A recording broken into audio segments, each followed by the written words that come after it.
Ito ay isang egg-eater snake.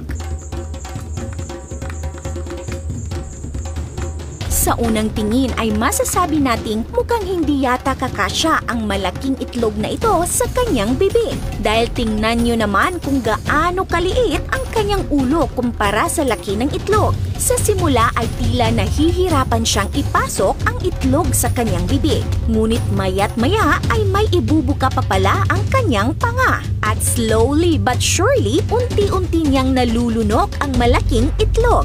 Matapos ang halos isang oras ay finally mukhang 80% ng itlog ay nasa loob na ng kanyang bibig. At tuluyan na nga niya itong naipasok sa kanyang bibig.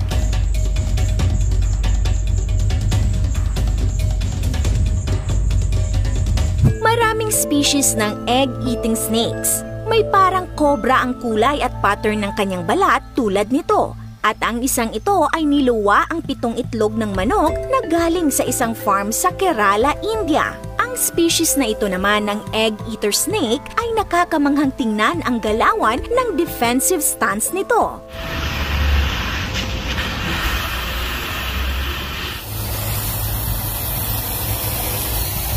Ang isang ito naman ay akala niya na itlog ang tennis ball, kaya nilunok niya ito.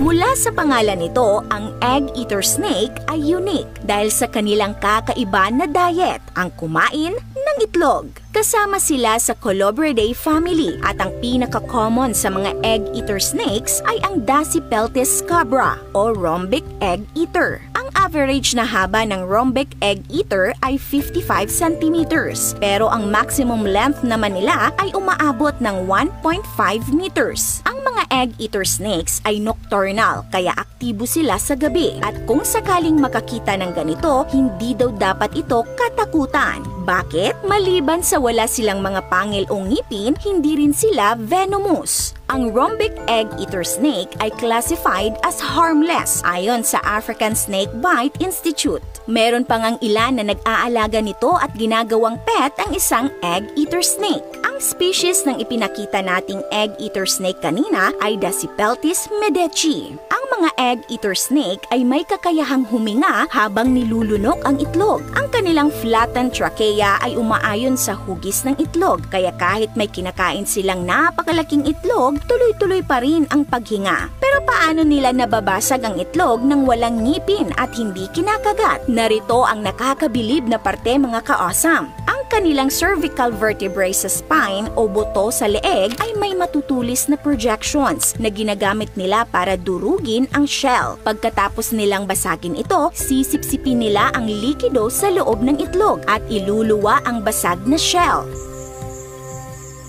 Ayon sa Living Zoology, nung kinuna nila ng video ang egg-eater na ito ay umaabot daw ng halos 2 oras mula sa paglunok niya hanggang sa nailuwa nito ang eggshells. Nakakamangha, hindi ba? Pero hindi lang yan. Alam nyo bang hindi lang basta itlog ang kaya nilang lunukin? Ayon kay B.C. Jane ng Journal of Zoology noong 2023, ang isang Gans egg-eater snake na may 1 sentimetrong lapad na ulo ay kayang lumunok ng bagay na 5 sentimetro ang laki. Mas malaki pa ito sa kaya ng ilang phyton at rattlesnake na kasing laki nito. Ang mga egg-eater snakes ay patunay ng kasabihang small but terrible. Sa kanilang kakaibang paraan ng pagkain ng itlog, natutunan nating hindi kailangang maging malaki o makamandag upang maging kamangha-mangha. Kung nagustuhan niyo po ang video natin ngayon, mag-comment ng big yes!